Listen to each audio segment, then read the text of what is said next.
Hello and welcome back at the FinetLink channel. So what we learned until now is that the network that we have created is up and running.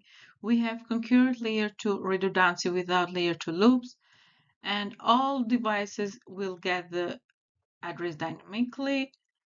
And now we are a good network administrator. But one of your routers, the default gateway router, in fact, will go down. And none of your hosts can send any messages outside of the immediate network. And then it's going to take a while to get this default gateway router operating again. You have got a lot of angry people asking you that how soon the network will be back up. So it's a big issue.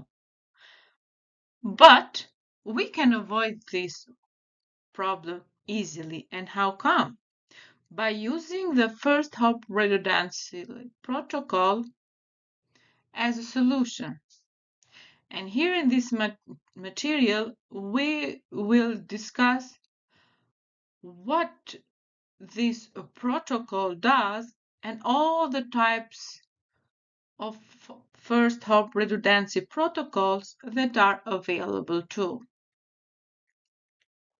So what we will learn here will be about explaining the purpose and operation of first hop redundancy protocol, and also by checking the other version of this protocol by explaining his purpose and how this protocol operates.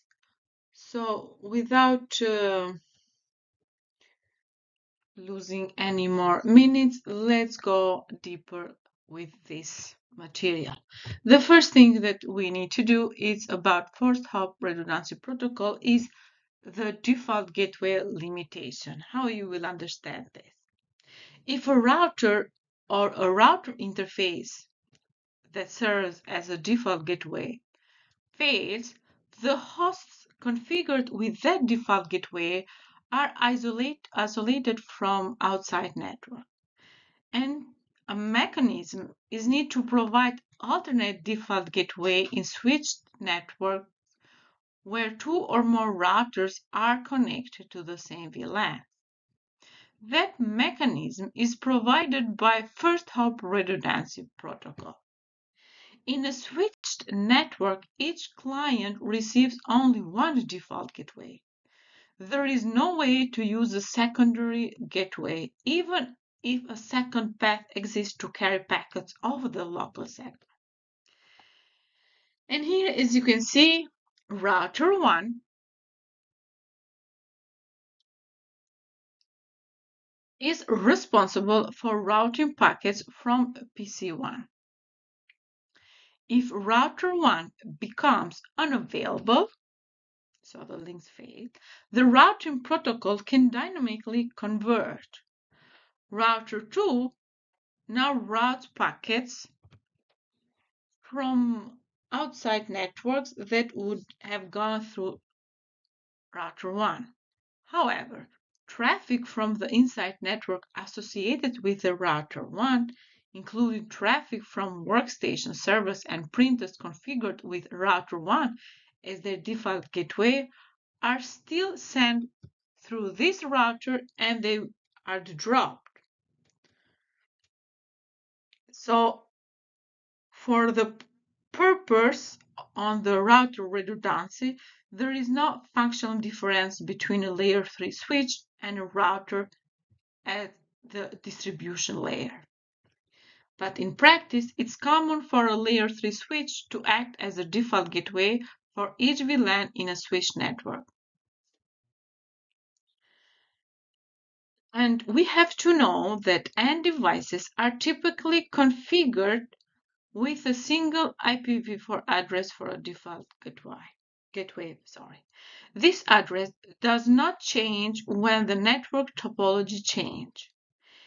If the default gateway IPv4 address cannot be reached, the local devices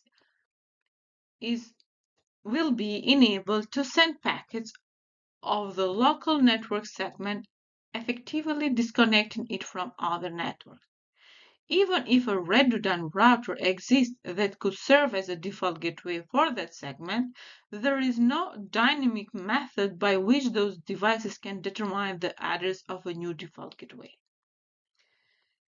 And so, one way to prevent a single point of failure at the default gateway is to implement a virtual router. To implement this type of router redundancy, multiple routers are configured to work together to present the illusion of a single router to the host on the LAN, as it is shown here in this example. By sharing an IP address and a MAC address, two or more routers can act as a single virtual router. The IPv4 address of the virtual router is configured as the default gateway for the workstation on a specific IPv4 segment. When frames are sent from host devices to the default gateway, the host uses the FHRP to resolve the MAC addresses that is associated with the IPv4 address of the default gateway.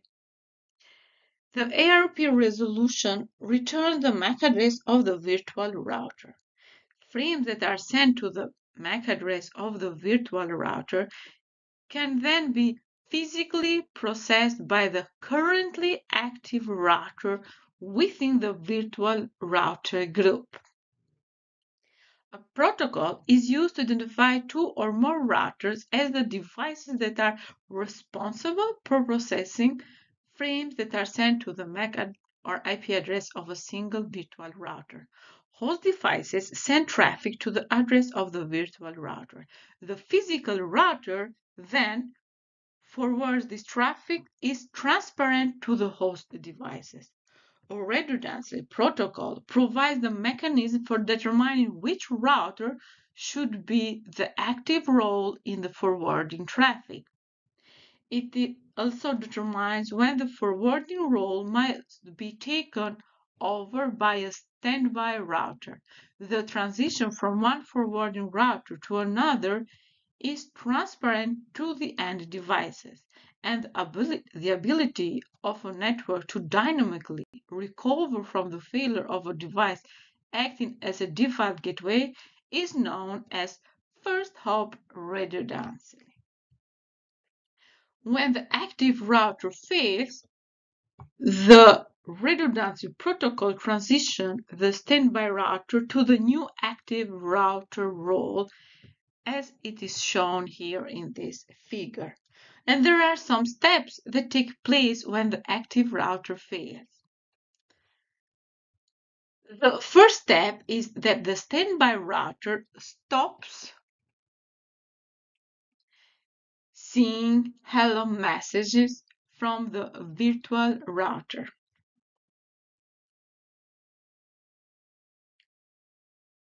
The standby router assumes the role of the forwarding router.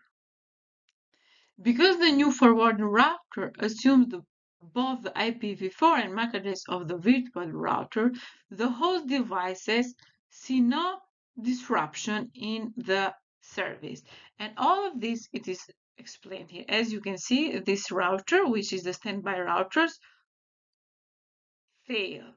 So will be the next router, which will become the new active router role to forward the packets and this router will get the IPv4 and the MAC address of the virtual router, and then this one will be the physical router that will forward the packets.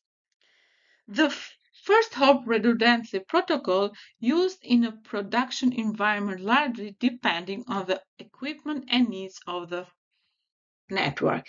And here in this slide will be a table that will list all the options available for first hop redundancy protocol and with their description. And the protocol that we will study will be hot standby router protocol. Let's go through some overviews and how this protocol will operate.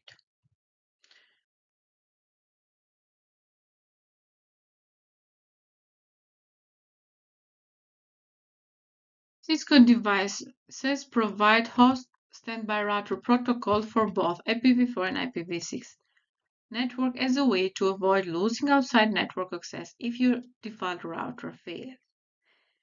It is designed to allow the transparent failover for a first hop IP device. Host standby router protocol ensure high network availability by providing first hop router redundancy for IP hosts on network configured with an IP default gateway address. It is used in a group of routers for selecting an active device and standby device. In a group of device interfaces, the active device is the device that is used for routing packets. The standby device is the device that takes over when the active device fails or when the preset conditions are met. The function of the host standby router protocol standby router is to monitor the operational status of the host standby router protocol group and to quickly assume packet forwarding responsibility if the active router fails. The role of active and standby routers is determined during the host standby router protocol election process. By default, the router with the normally highest IPv4 address is elected as the active router. However, it is always better to control how your network will operate under normal conditions rather than leaving it to the chance. So the host standby router protocol priority can be used to determine the active router. The router with the highest host standby router protocol priority will become the active router. By default, this priority is 100. If the priorities are equal, the router with the numerically highest IPv4 address is selected as the active router. To configure a router to be the active router at the interface, you have to use the command standby priority. The range of the priority is from 0 to 255. And we have even the host standby router protocol preemption.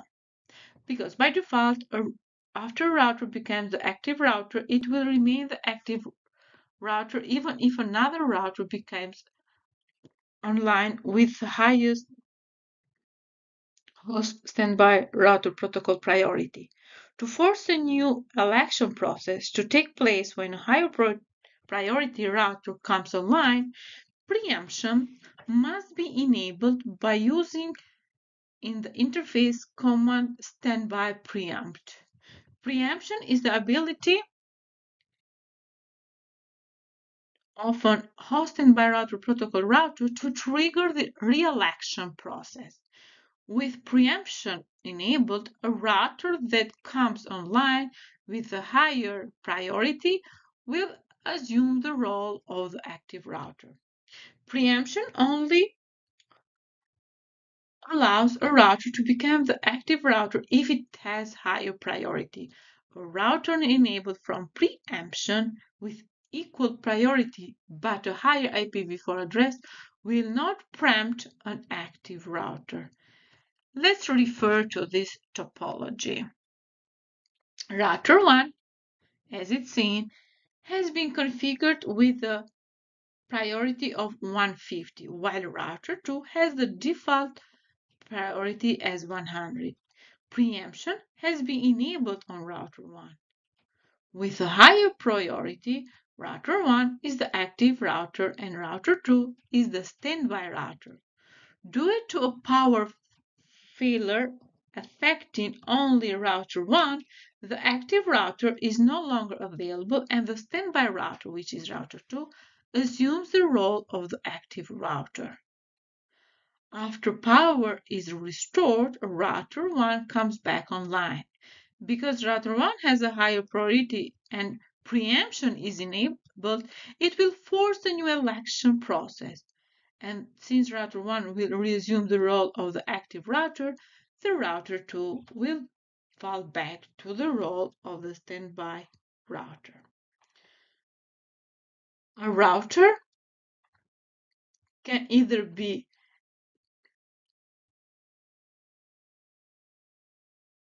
the active host and by router protocol router responsible for forwarding the traffic for the segment, or it can be a passive router on a standby ready to assume the active role if the active router fails.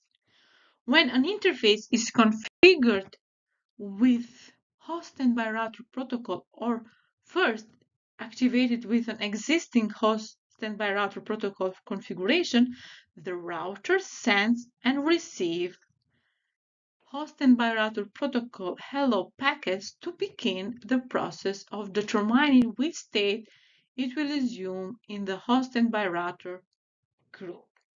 And this table will summarize all the states of host and by router protocol and is listed even the description for each of those states.